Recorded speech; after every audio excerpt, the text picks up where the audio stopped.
Welkom terug. Tijd voor Zeeland de Week. Het belangrijkste nieuws in Zeeland van de afgelopen week. De verkiezingen, een wolf in de zak van Zuid-Beveland en de moordzaak in Biggenkerken. Kijk mee van dag tot dag.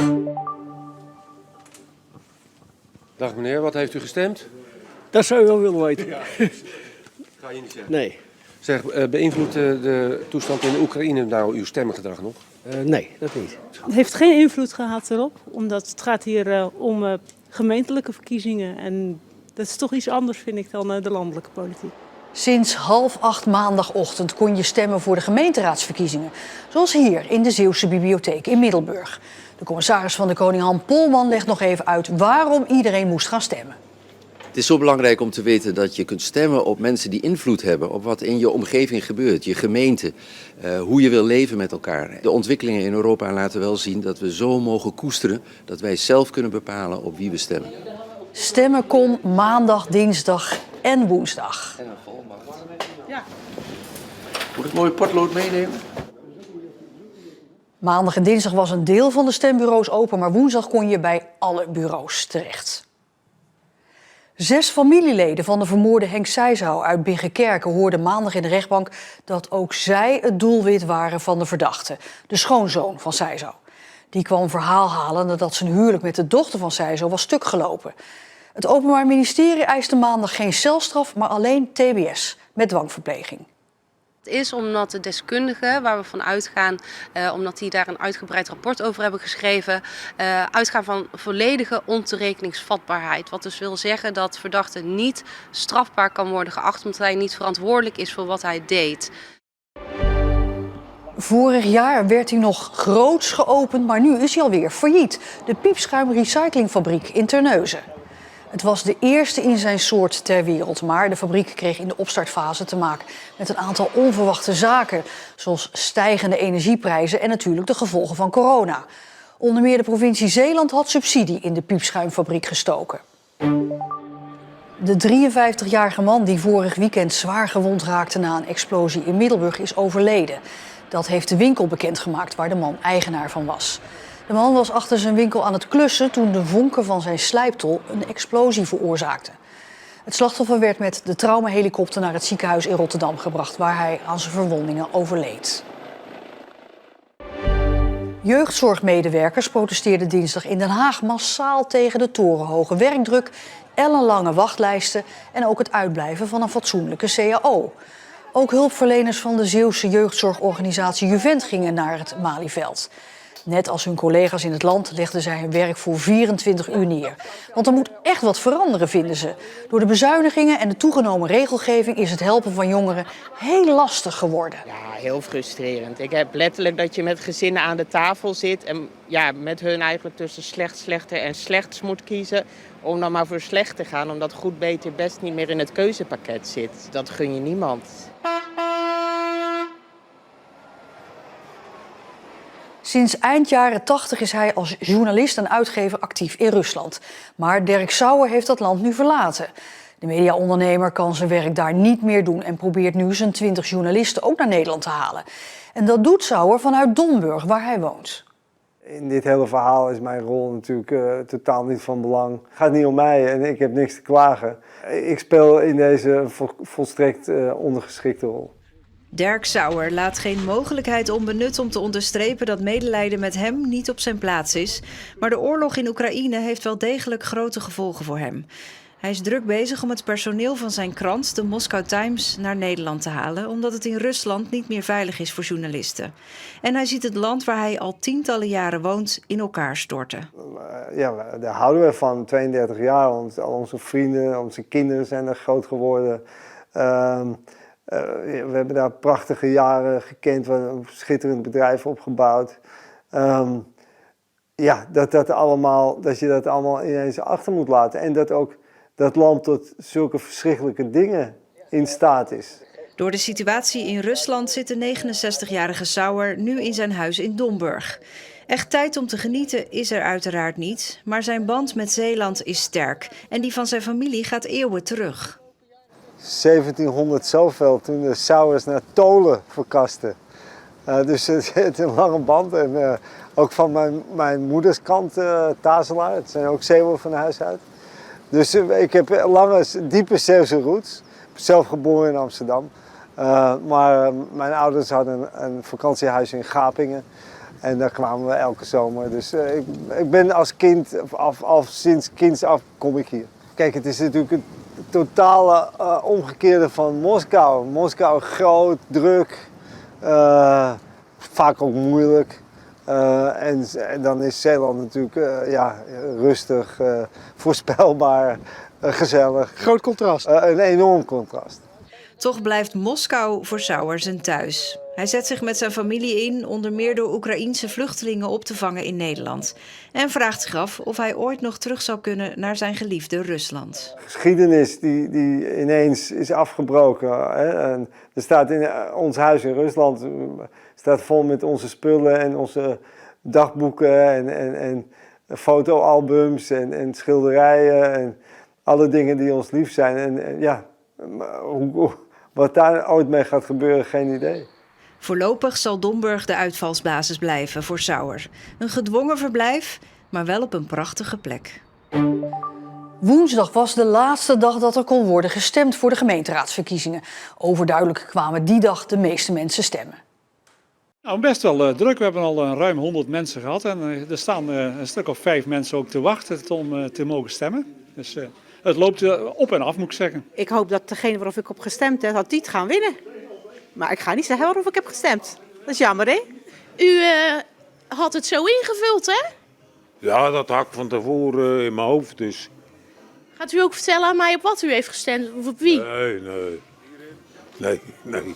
Goed, oké.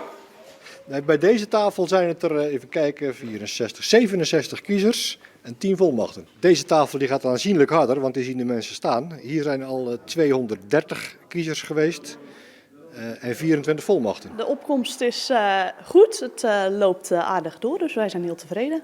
En je zegt nou de opkomst is goed. Hoeveel mensen zijn er ongeveer al geweest? Ruim 250. Denkt u dat het wat uitmaakt, deze verkiezingen en uw stem? Ja, ik denk dat elke stem maar één is. En dat iedereen van die gelegenheid gebruik moet maken. Waar heeft u op gestemd of is dat een hele brutale vraag? Dat hou ik graag voor mezelf. Wat zou u nog veranderd willen zien zo na de verkiezingen? Ja, een heleboel, maar dat helpt toch niet, denk ik. Je kan wel met een hoop dingen komen, maar er is altijd weer een wetje dat wetje weer tegenwerkt dat het weer niet mag. Maar waarom stemt u dan? Ja, waarom? Of ik kom voor mijn vrouw. Dus ik zou ook nog eens een keer. Kijk, hij is verzoende.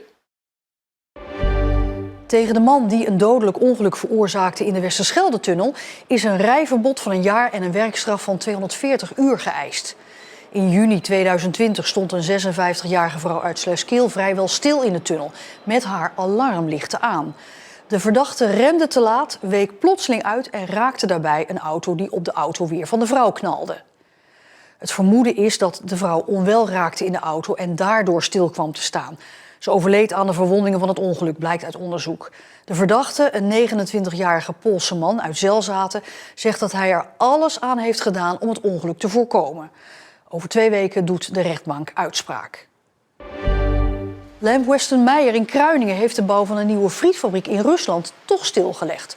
Ook de export van frietproducten van en naar Rusland is stopgezet vanwege de oorlog in Oekraïne. Lamb Weston heeft sinds 2016 een fabriek in Rusland, op 280 kilometer van de grens met Oekraïne. Lange gezichten bij het CDA, feest bij PvdA en GroenLinks. En een voortzetting van de opmars van lokale partijen. Dat is kort samengevat de uitslag van de gemeenteraadsverkiezingen in Zeeland.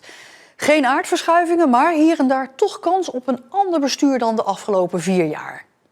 Het enthousiasme voor het stemmen voor de gemeenteraden was minder dan 4 jaar geleden. Toen ging ruim 59% van de Zeeuwen stemmen. Dit jaar was het 54%. Van de landelijke partijen profiteerde de SGP daarvan. Het kreeg meer stemmen dan in 2018. En ook de opmars van de lokale partijen gaat door.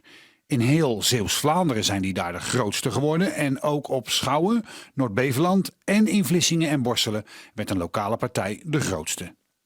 Waar in Veren de samenwerking van GroenLinks en PvdA de glans kwijtraakte met 2 zetels verlies, pakte die in Goes en vooral in Middelburg erg goed uit. Met 8 zetels steekt de partij daar boven alle andere partijen uit. Op samenwerking met de tweede partij, lokale partij Middelburg, werd gisteravond al voorgesorteerd. Wij staan open voor samenwerking met alle partijen. Dat kunt u in ons verkiezingsprogramma lezen. Maar zeker ook voor samenwerking met GroenLinks PvdA, zoals het zich hier de afgelopen periode heeft gepresenteerd. Ja. En ik denk ook, en daar hebben we de afgelopen tijd natuurlijk ook wel contact over gehad en elkaar ook soms in de raad over gevonden, dat we ook inhoudelijk best overeenkomsten hebben als het over cultuur, over armoedebeleid gaat. Dus ik denk dat we in ieder geval ook wel eens naar elkaar moeten kijken inderdaad of daar een goede samenwerking uit kan komen. Dus dat gaan we zeker bekijken inderdaad de komende tijd. Ja. De SP en het CDA kregen gevoelige klappen. De socialisten raakten Zeelandbreed de helft van hun zetels kwijt en de Christen-Democraten verloren er 7. De verklaring ligt niet in Zeeland, denken ze. Ik denk dat we toch min of meer afgerekend worden op het landelijke beleid. In veel gemeenten zijn er vandaag zogenoemde duidingsbijeenkomsten. Daar wordt gekeken naar de uitslagen en de betekenis ervan voor de winnaars en verliezers. De ramen, tuinstoelen, auto's, alles zat deze week onder een vieze bruine stoflaag. Want er hing een wolk met zand uit de Sahara boven ons land. En toen ging het ook nog regenen. Was uw auto vanochtend ook zo vies na dat buitje vol met Sahara-zand? Nou, zoals u ziet zijn onze auto's erg vies. En ook bij de wasstraat was het filerijden. Ik hoop dat ik er nog bij kan. Veel problemen mee, dus ik hoop dat ik het nou een beetje schoon krijg en dat het schoon blijft. Ja, dat gaan we halen. Ja, dat hebben we te danken aan de Sahara. Vies niet, want hij was net gewassen, maar ik kon niet meer door de ramen kijken van het woestijnstof. Als je auto weer blinkt na een wasbeurt, hoef je je voorlopig geen zorgen te maken. Want inmiddels is het Sahara-zand weggewaaid richting Duitsland. De man die vorig jaar in Vlissingen door de politie in zijn been werd geschoten, moet 3 jaar de cel in als het aan het Openbaar Ministerie ligt. Hij wordt ervan verdacht een agent een groot mes op zijn keel te hebben gezet. Uit noodweer is toen gericht op hem geschoten. De 33-jarige man raakte daarbij licht gewond. Er gingen destijds filmpjes van het incident rond op social media. Voetbaltrainer Rogier Veenstra gaat naar Excelsior in Rotterdam. Vanaf volgend seizoen is hij daar hoofdjeugdopleidingen. Het is de eerste baan voor de uit Middelburg afkomstige Veenstra in het betaald voetbal. Als trainer wel te verstaan, want als voetballer was hij ook al prof. Ook een seizoen bij Excelsior.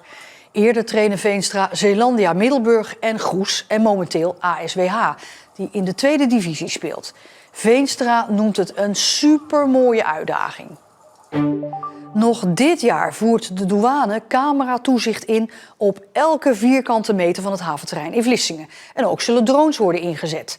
De maatregelen moeten de veiligheid van de haven verbeteren. En dat is hard nodig, want criminelen hadden te veel vrij spel, bleek uit onderzoek van TNO. Speurhonden, een mobiele scan, een duikteam dat onder schepen kan kijken. De douane heeft allerlei middelen om drugs op te sporen in de haven van Vlissingen. Maar er is meer nodig. We zijn zelf bezig als douane om stappen te zetten richting een volledig cameratoezicht in dit gebied. Zoveel cameraposities dat eigenlijk elke vierkante meter in de gaten kan gehouden worden, 24/7. Dat hopen we dit jaar te gaan inzetten. Dat zijn de dingen die je aan de preventiekant moet doen. Als je constateert dat er iets mis is, wij gaan dit jaar drones implementeren hier. Dat is met name ook bedoeld om bij insluiping, voordat je acteert, te kunnen beoordelen of de situatie op zijn haventerrein veilig genoeg is. Maar de douane heeft ook afgelopen tijd niet stilgezeten. Naar aanleiding van het TNO-rapport over de gebrekkige veiligheid van de haven zijn de eerste verbeteringen al doorgevoerd. Havenmedewerkers weerbaarder maken, dus informeren over hoe criminelen het aanpakken, waar ze op moeten letten, dat soort zaken. Wij praten met bedrijven in toenemende mate om informatie uit te wisselen, zodat ook bedrijven scherper kunnen reageren op dingen die opvallen. We hebben het over de veiligheid van dat havengebied, toegangsbeveiliging met name, waar we nu stappen in zetten. Kortom, het is een veelheid van zorgen dat die haven beveiligd wordt, dat wij beter ons werk kunnen doen, maar dat we ook het bedrijfsleven en de havenmedewerkers beter in de positie komen ons te helpen. Vlissingen is een risicohaven door al het fruit uit Zuid-Amerika dat hier wordt aangevoerd. Opvallend is dat in 2021 slechts 250 kilo drugs werd gevonden, terwijl dat in de jaren ervoor fors meer was. Er zijn 2 factoren in het spel. Wij hebben de afgelopen jaren zijn we in staat geweest om steeds meer te controleren en ook steeds beter te controleren. En daarmee denk ik dat wij het ook moeilijker maken om deze haven daarvoor te gebruiken. Dat is één kant. we moeten ook niet vergeten dat de politie eind 2020, begin 2021 best wel veel havenmedewerkers heeft aangehouden die van corruptie werden verdacht. Dat opgeteld maakt dat de haven van Vlissingen even niet populair is bij criminelen, dat vermoeden wij. In Zeeland zijn meerdere corrupte havenmedewerkers opgepakt. Maar nog nooit corrupte douanemedewerkers. Om dat zo te houden zijn allerlei maatregelen genomen. Medewerkers gaan nooit alleen op pad. Dingen worden altijd met minimaal 2 medewerkers uitgevoerd. Niemand kan alleen of met z'n tweeën beslissen of we wel of iets niet controleren. Of dat het akkoord is wat we gecontroleerd hebben. Medewerkers weten pas als ze op dienst komen 's ochtends welke klussen te doen krijgen. En dat maakt hun, als ik het heel plat mag zeggen, hun verkoopwaarde voor criminelen veel lager. De douanedirecteur vindt het lastig te zeggen of hij nou hoopt dat er komende tijd geen drugs of juist grote hoeveelheden gevonden worden in de Vlissingse haven. Dat is een hele lastige vraag van een douanemedewerker. Want aan de ene kant wil je dat die haven schoon is, dat er niks naast gebeurt. Dus liefst heb ik het niet. Maar ja, we zijn ook douaniers die een jachtinstinct hebben. Dus je hoopt altijd ook wel weer wat aan te treffen. We jagen wel. Dus het geeft altijd wat een dubbel gevoel. Deze week werd ook bekend dat de Zeeuwse haven samen met de haven van Moerdijk in totaal 2,5 miljoen euro krijgen van de overheid voor die strijd tegen de internationale drugssmokkel. Naast de Zeeuwse havens gaat er ook extra geld naar onder meer Schiphol en de haven van Rotterdam. De rechtbank van Middelburg heeft 2 Oekraïners vrijgelaten zodat ze in hun thuisland kunnen gaan vechten tegen de Russen. De mannen stonden terecht voor het helpen smokkelen van Albanezen naar Engeland, waar ze 12 jaar voor kunnen krijgen. Hun verzoek om vrijlating uit voorarrest om dus in de Oekraïne te gaan vechten werd ingewilligd door de Middelburgse rechtbank, omdat het om bijzondere en zwaarwichtige belangen zou gaan. Mochten de mannen nou toch veroordeeld worden voor mensensmokkel, dan moeten ze zich weer melden. En dan nog even dit. In de zak van Zuid-Beveland is een wolf gesignaleerd. Het dier is gefilmd op de Slabbekoornse dijk bij Kwadendamme. Bij Natuurmonumenten zijn meerdere meldingen binnengekomen van mensen die de wolf hebben gezien. Waar het dier vandaan komt, dat is nog niet bekend. Het zou zomaar kunnen dat hij helemaal uit de Italiaanse Alpen of de Zwitserse Alpen komt aanlopen. Ja, wolven kunnen makkelijk 800 tot 1000 kilometer afleggen. Nou, op een nacht kunnen ze maximaal 70 kilometer afleggen, dus hij zal er dan wel een aantal weken over gedaan hebben. Maar die wolven die zwerven eigenlijk richting heel West-Europa momenteel. Boeren hoeven zich volgens Begijn niet echt zorgen te maken. Er kunnen inderdaad incidenteel een aantal schapen te pakken worden genomen. Maar over het algemeen gaat het echt om een wolf die op zoek is naar een nieuw leefgebied. Nou, Zeeland heeft weinig geschikte leefgebied tot geen geschikte leefgebied eigenlijk, moet ik zeggen. Dus het vermoeden bestaat ook dat hij binnen enkele dagen wel weer terug is richting Brabant, misschien richting Veluwe, Ardennen. En met de wolf zijn we aan het einde gekomen van Zeeland de Week. Zometeen het actuele nieuws van vandaag in Zeeland Nu. Ik zou zeggen nog een hele fijne avond en graag tot morgen.